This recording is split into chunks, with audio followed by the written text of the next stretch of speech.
We have learned how plants capture light and convert it into chemical energy. But have you ever wondered how this entire photosynthetic system was built, where its genes come from, and how it evolved over billions of years?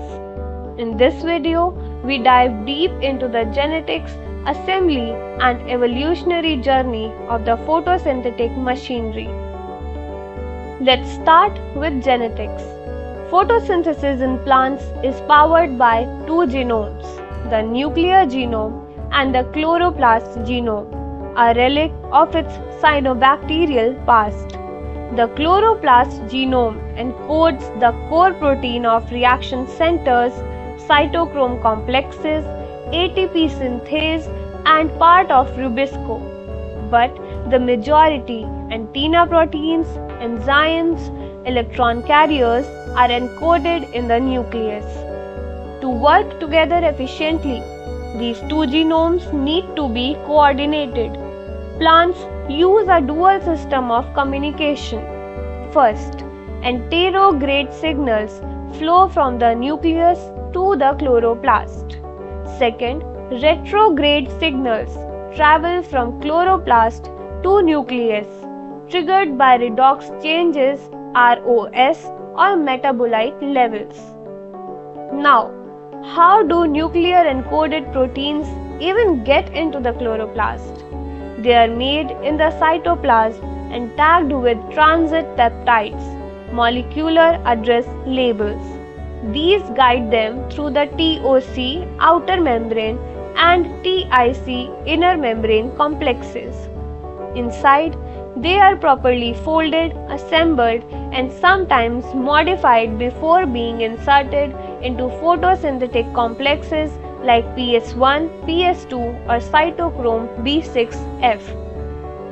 Speaking of assembly, each protein complex is assembled step by step with the help from chaperones and scaffold proteins. If a protein like D1 is damaged, it's rapidly replaced, especially in PS2. But where did this system even come from? The answer lies in evolution. About 1.5 billion years ago, a primitive eukaryote engulfed a cyanobacterium. Instead of digesting it, the two formed a symbiotic relationship, the origin of chloroplasts. Over time, many cyanobacterial genes transferred to the host's nucleus and others were lost. This is called reductive evolution. The result?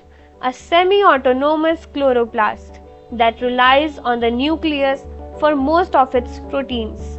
Experimental evidence like mutant studies, GFP tagging, and transcriptome analysis confirms this complex dual genome orchestration in modern plants. All in all, the modern chloroplast is a molecular time capsule, a living proof of evolution, cooperation, and cellular innovation.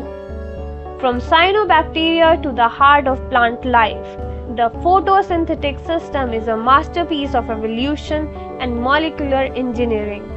If this helped you understand the genetic and evolutionary story of photosynthesis, give this video a like, subscribe, and hit the bell icon so you never miss an update. Got questions or topic ideas? Drop them in the comments. See you in the next video.